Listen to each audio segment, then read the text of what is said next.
As you might imagine, permanent protection of special cultural, ecological, iconic, and recreational lands and waters in the Southwest is necessary to preserve American heritage.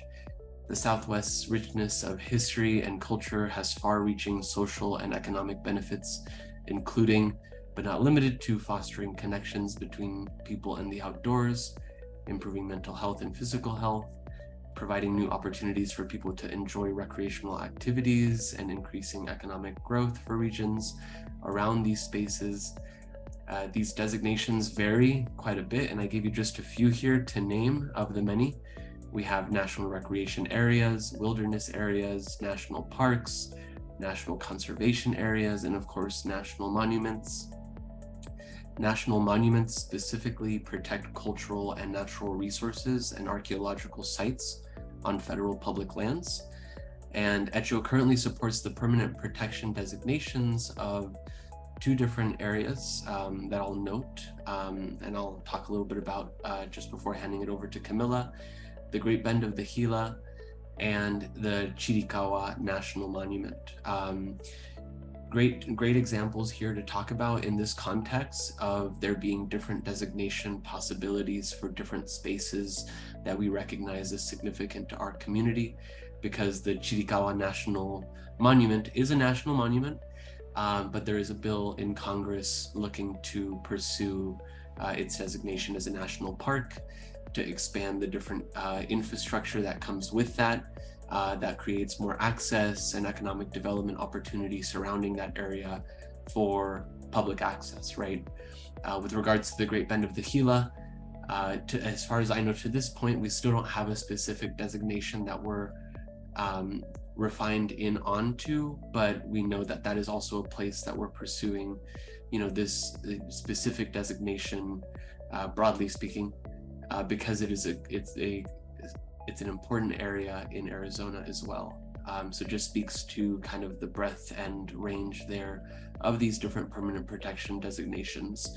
And that is why we talk about it from that stance of permanent protections and not necessarily, broadly speaking, a national monuments campaign area focus, because there's nuance there and there's difference. Through the passage of the Antiquities Act in 1906, Congress authorized the President of the United States to designate national monuments. And over the past 117 years, the Antiquities Act has been used to designate federal public lands by both Republican and Democratic administrations as national monuments. Some of these areas that have been protected under the Antiquities Act include the Grand Canyon, the Statue of Liberty, and more recently, Bears Ears National Monument. We are aware and of course not shying away from the fact that there is opposition from some groups towards the executive authority granted to the president to designate national monuments under the Antiquities Act. Specifically out of Utah, last year or 2 years ago, we saw some pushback in response to the designation of one particular campaign. It escapes me. I think it was Avikwame that we were dealing with that. If anyone wants to correct me on that, please feel free.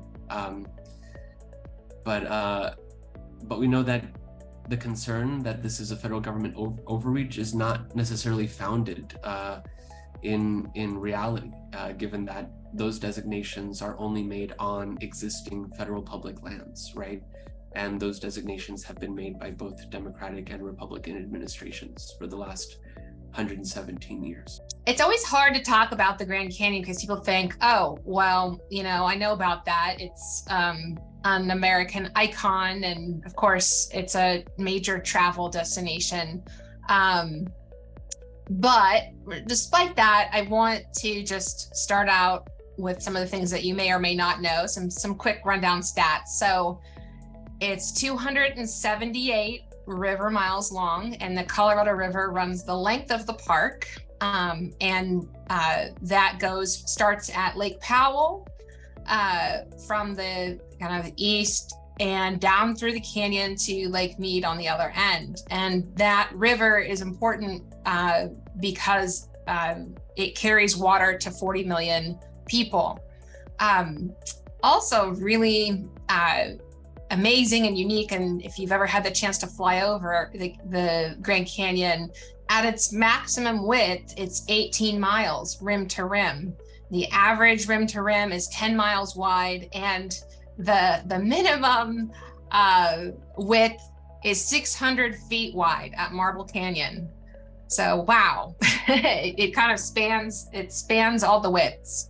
And then the average depth is 1 mile, so from the top to the bottom of the canyon.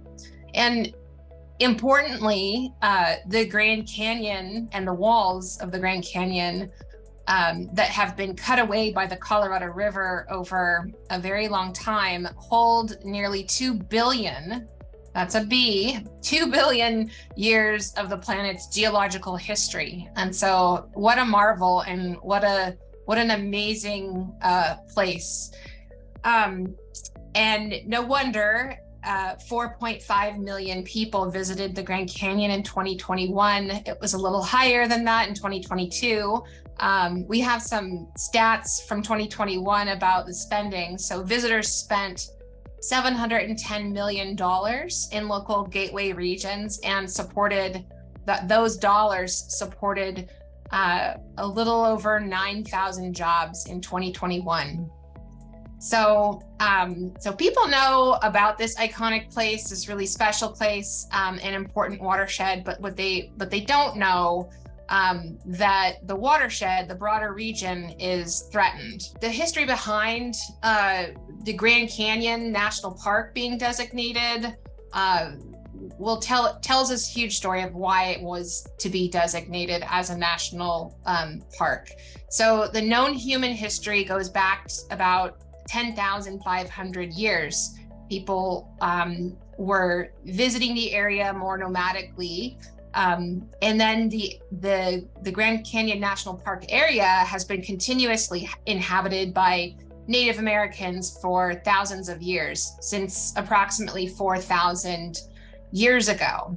And what's unique, and I hadn't seen this before, but the photo on the right is a photo of the split twig figurine. And this was first recognized in the canyon in 1933. And this is a figurine that's made of willow or cottonwood. And these types of figurines have been radiocarbon dated, indicating an age of between 3,000 to 4,000 years old. So that's kind of the past. And then, as I had mentioned, continuously inhabited. It's still home to 11 federally recognized tribes that have connections to this area since time immemorial. Then came the first non-Native Americans, the Europeans, and there's a picture on the top left, and that is a painting that's supposed to depict 1540, that under Coronado's direction, he had Captain Cardenas lead an expedition to the Grand Canyon and had Hopi people guiding the way. And then after that, there was a long period of time where there was some action, but not a lot. But significantly, in when the Westerners came in, was beginning in and around the time 1842 and the signing of the Treaty of Guadalupe Hidalgo. So that treaty ceded California, Nevada, Utah, Texas, most of New Mexico and Arizona to the United States, and included the Grand Canyon region. And so in 1869, John Wesley Powell, who is the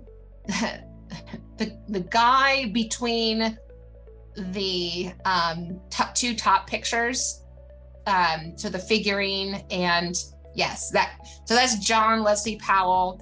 And he led an expedition through the canyon by boat on the Colorado River. And it was a scientific expedition that led to a lot of curiosity about the geology of the region. And so from there, geologists realized the potential for mineral resource extraction. And so then in the late 1800s, prospectors came to search for gold and copper. And then In 1872, there was a law passed, and it's called the General Mining Law. And that law said that US citizens may freely prospect for hard rock minerals on all federal lands that are not closed to or withdrawn from mining. And so this was a tool to support the rapid development and settlement in the West. And this law is also still in effect. And it has largely remained unchanged. So that is interesting, and that will play a role in some of the future remarks that I have about the Grand Canyon. But so kind of bookmark General Mining Law 1872. You can mine wherever you want on federal lands.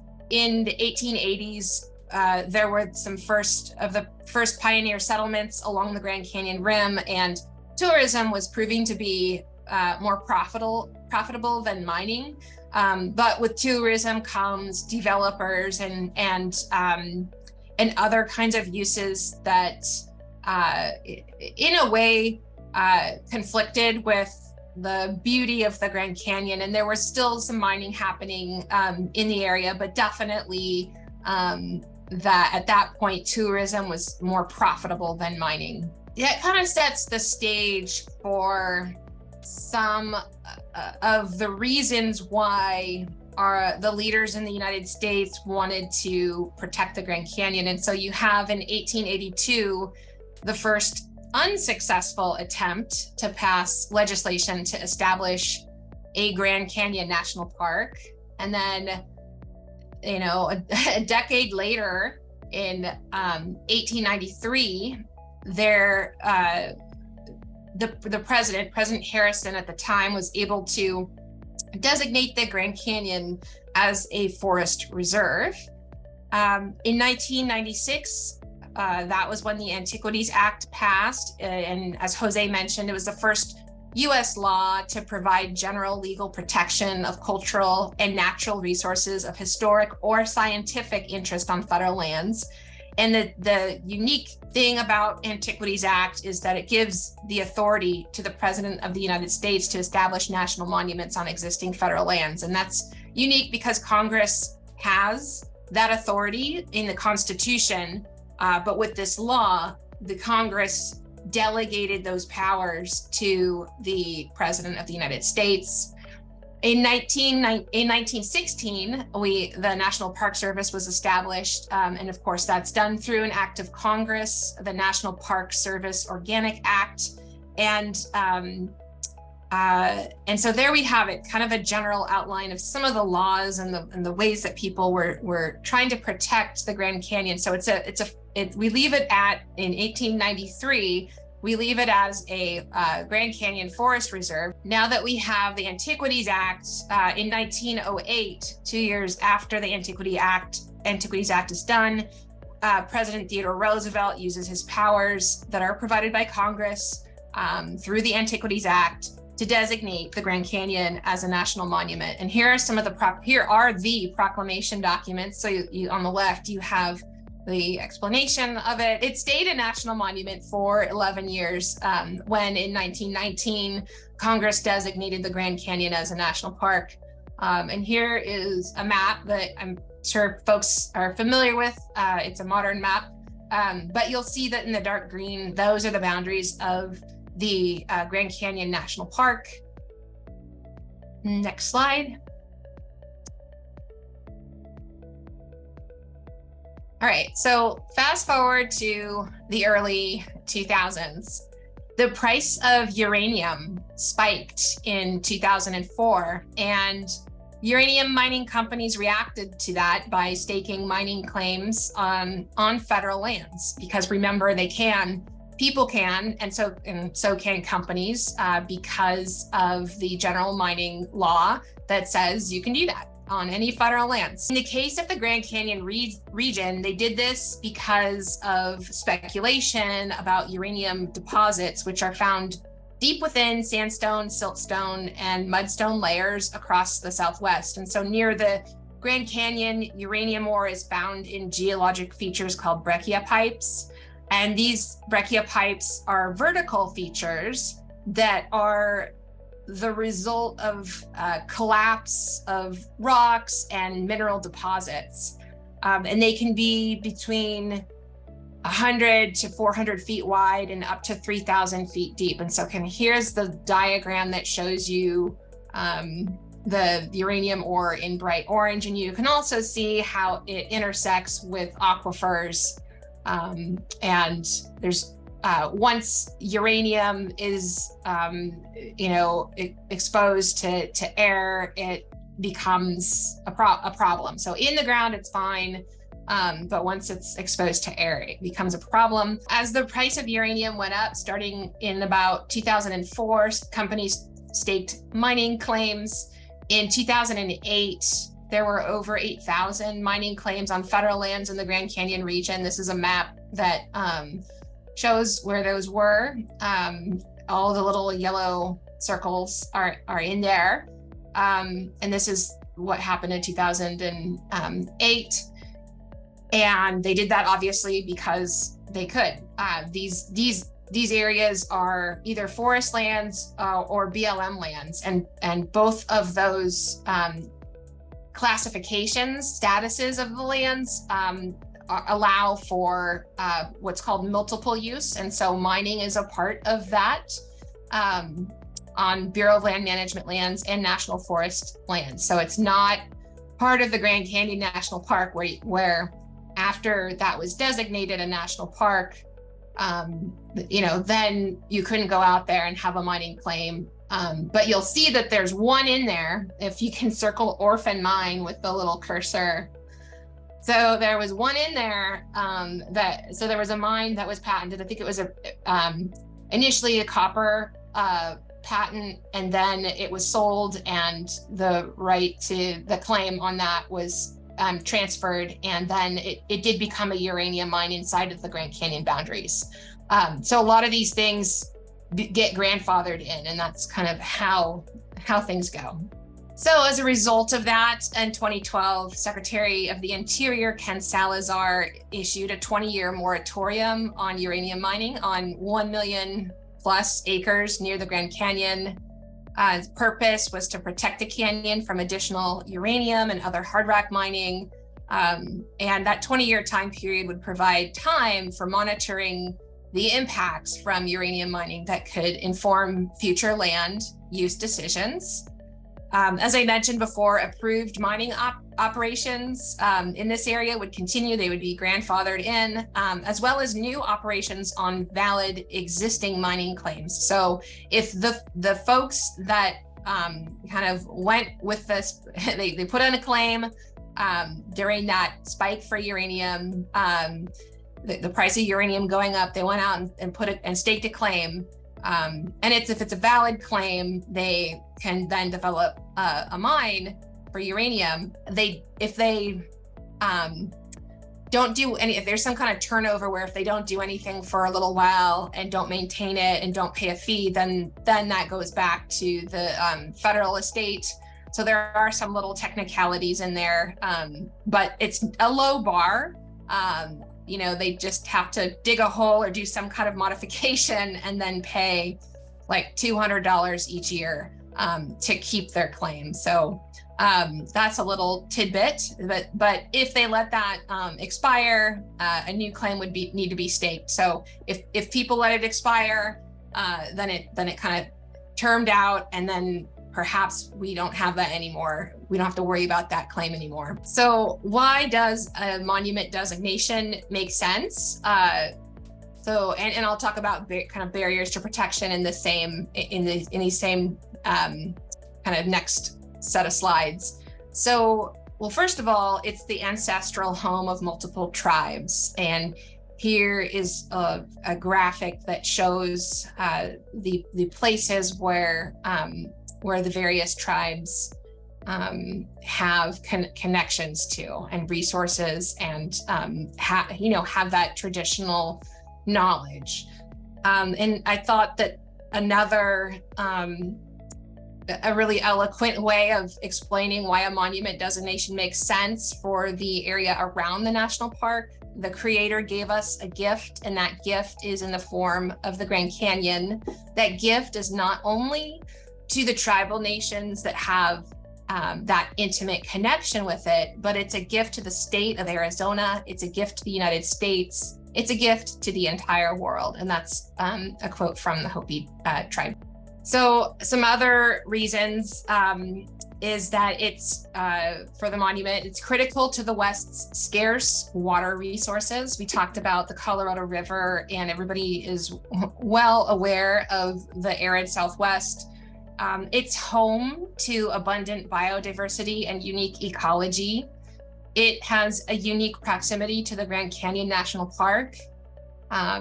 A poll showed that 2 out of 3 Arizonans, or 67% across the political spectrum, support a permanent ban on uranium mining around the Grand Canyon. And a designation as a national monument would make that ban permanent. Another reason is, I think we've all heard enough from Congress. Legislation at the congressional level is just really hard to pass.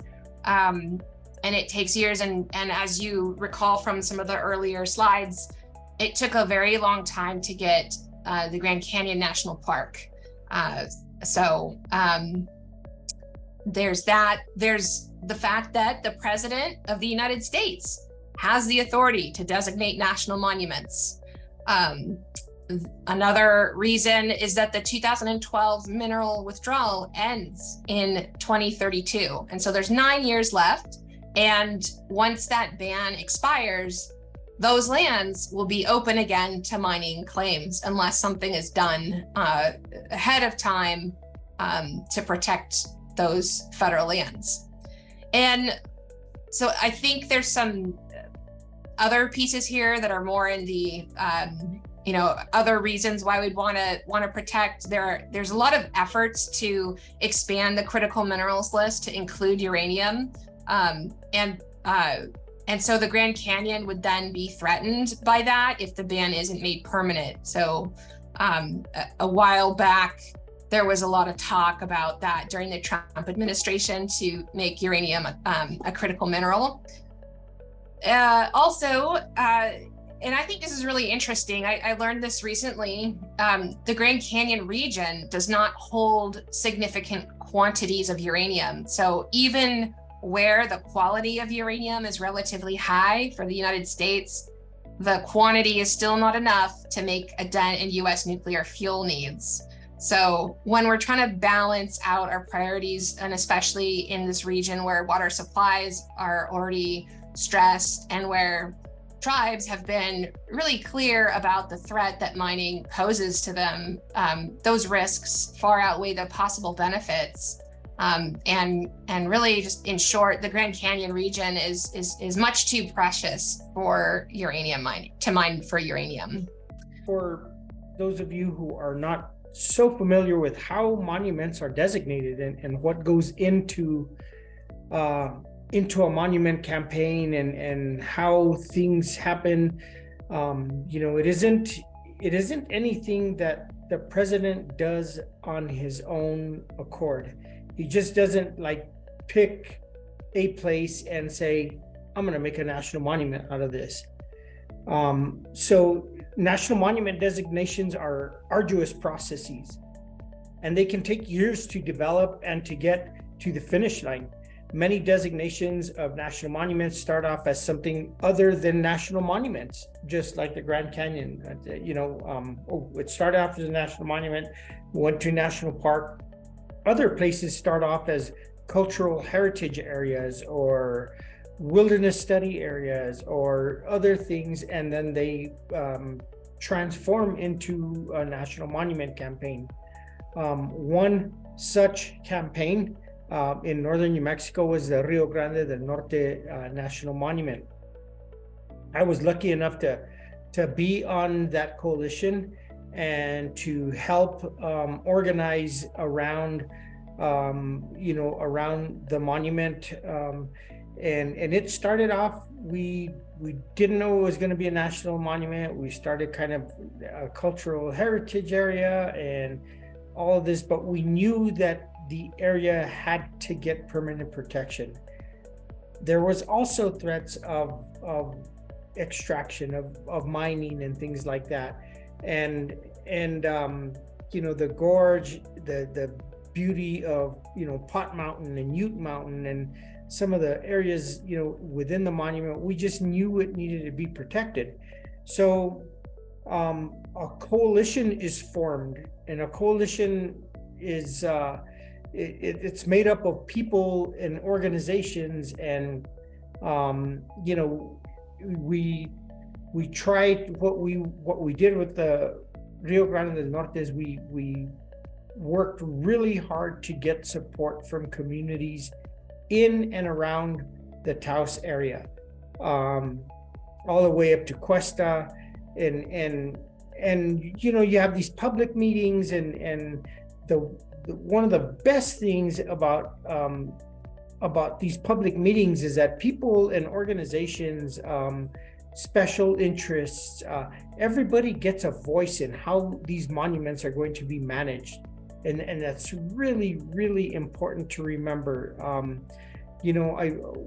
During other campaigns, we've heard people say this is nothing but a federal land grab, and as Jose mentioned earlier, these are already federal lands. These are already federally managed lands. We're just trying to protect them permanently from the extraction industries, but in the same process, we are able to ensure that cultural, historical uses of the land remain in place. Things like hunting and fishing and herb gathering for medicinal purposes, wood gathering, all of these things, grazing, cattle grazing. There were several permittees on the Rio Grande del Norte that, we came together and we said, we will protect the grazing rights for the permittees. And then they jumped on board. They initially people think, I'm going to be pushed off this land. And so the coalition gets a chance to write into the proclamation what uses are allowed, what uses are more restrictive, and then what uses shouldn't happen on a national monument. But nothing goes without agreement and buy-in from all the stakeholders, interested parties, tribal interests, everybody who has interest in the land gets their voice heard. And it's probably one of the most democratic land protection methods that I've ever seen. It's national park, they named the national park. Nobody really has a say except for the National Park Service. National monuments are different. They're brought by people. We went several times to Washington D.C. to lobby to advocate for Rio Grande del Norte, for Organ Mountain's Desert Peaks, and these huge national monuments. The Rio Grande del Norte is 242,000 acres, 242,500 acres. And there's another 3,800 acres that is going to be acquired by the monument from a donation from the Trust for Public Lands. It was the Clower Ranch property. So there's always room for expansion and for improvement. Many of the monuments, we start these friends groups, friends of the Rio Grande del Norte National Monument, friends of the Organ Mountain's Desert Peaks Monument. And we continue to have a say in the management of the monument. And I know that recently in Nevada with Avi Kwame Monument, the tribal interests there are co-stewarding and co-managing that monument. And many places that are being looked at for monument designation, the tribal communities are coming together and they want to co-manage. They want a say in how these places are run, and rightly so. They should have a say. There's a lot of sacred places, religious sites on these monuments, places that we shouldn't even know about.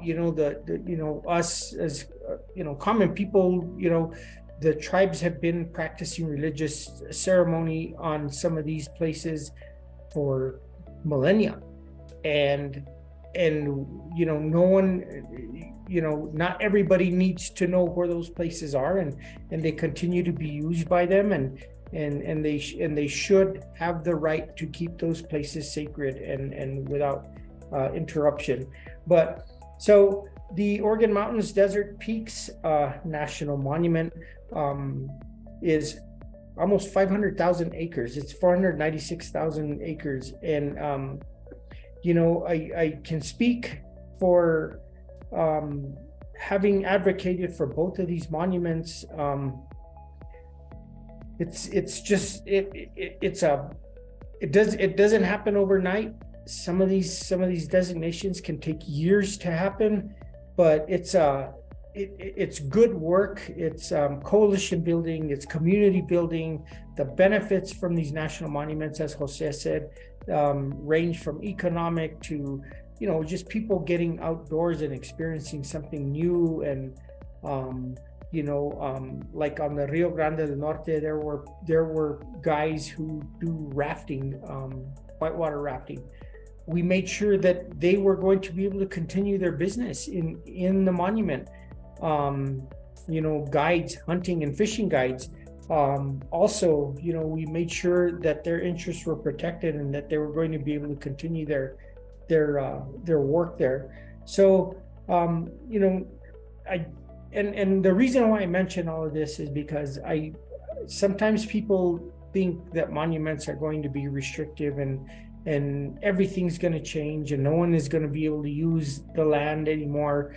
But again, it's a very democratic process, and with many stakeholders and many voices that help actually write the documents that govern a national monument. And it's a really neat process where everybody's voices can be heard. The Great Bend of the Gila, and so this is a legislative proposal currently. So it's a bill that had been introduced, and it has a map with some ideas on it. And usually this is how things get started. Sometimes the group on the ground that's been organizing, as Max said, wants to try to do a protection through the legislative process to see if it's possible. So that's what has happened with this one in particular. And there is a coalition. It's called Respect Great Bend, and they worked with. There's 13 federally recognized tribes that maintain cultural connections to this area. So they worked on this map and talked about these areas with Representative Grijalva. And Great Bend of the Gila is we had the chance to visit it, our team, not too long ago. It's one of the most culturally significant and ecologically fragile landscapes in the southwestern United States. And for at least 3,000 years, indigenous people inhabited the area. And this place often served as a meeting point for diverse peoples and cultures. They built habitations, cultivated the landscape through innovative irrigation canals, and left countless petroglyphs and other forms of rock art. So that's a little bit about Great Bend of the Gila. And then the Dolores River similarly has had, and next slide, similarly has had a coalition of locals on the ground that I think they were trying to initially start out and make this a scenic river designation. And so they've been trying to do this. And I think because, as you all know, the riparian areas around rivers are really important. Now, they've similarly encouraged their legislators, Senator Bennett and Hickenlooper, to introduce something called a national conservation area and special management area, to try the legislative route, to, move the coalition from, hey, let's do this, to, hey, we have a map and we have something to rally around. We're trying to expand the advocates who could get on board with this. We want to share this more widely with people to get more input. And so that's kind of the stage that HECHO is at, where we're just learning about it and we're trying to figure out if this is something that we would devote some energy to. And so for those of you from Colorado, we'll be reaching out for your opinions on this potential. It's not a monument, but it's a national conservation area as legislation. But the idea really is that it's fragile and it's special and it has historical and scientific and obviously recreation with the river assets to it that we would want to protect it. And it's about 70,000 acres, and it's surrounding the Dolores River from McPhee to Bedrock. So I'll start with Caja del Rio. It's a place just south and west of Santa Fe, and it's an amazing landscape with Tatia Peak kind of is the high point of that landscape, but it's the convergence of the Santa Fe River and the Rio Grande, and as Camila said, this place, like Great Bend of the Gila, has thousands of petroglyphs, beautiful rock art that is it's I think they said it was I can't remember how many thousand years old. Some of them dated back almost 6,000 years old, and then it also depicts the arrival of the Spanish in the area. So there's a convergence of cultures, there's a convergence of rivers, there's it's a really special place. So we've been coalescing around that. There's several organizations and individuals and businesses, and we've gotten so much support. Tribal interests, Cochiti Pueblo, Tesuque Pueblo, James Pueblo, Pecos Pueblo. So there's a lot of activity on this. We meet weekly and talk about things, opportunities, challenges, everything that's going on. We've got a website, all these things. So we don't know if it's going to pivot to a national monument. It likely will, but it's definitely worthy of permanent protection. And I'll leave it there on the Caja del Rio. In the Organ Mountains Desert Peaks National Monument, although it's over 400,000 acres, there's an opportunity to expand the monument in several places. There's actually a place east of the monument, a place north of the monument, and a place west of the monument, that they're adjacent lands, and they're we're looking at them, but we're starting to coalesce around that as well. HECHO is working with folks from the New Mexico Wildlife Federation, with Friends of Organ Mountains Desert Peaks, and others. So we'll, more to come on that. We've identified some places, but I think just for the sake of it's not a secret, but there's places that We don't want to bring too much attention before we have it really supported publicly, and if there are any tribal interests in the area that we need to secure their support and make them part of our coalition, all of that. So it's in a pretty early phase, but exciting stuff coming out of the south of New Mexico.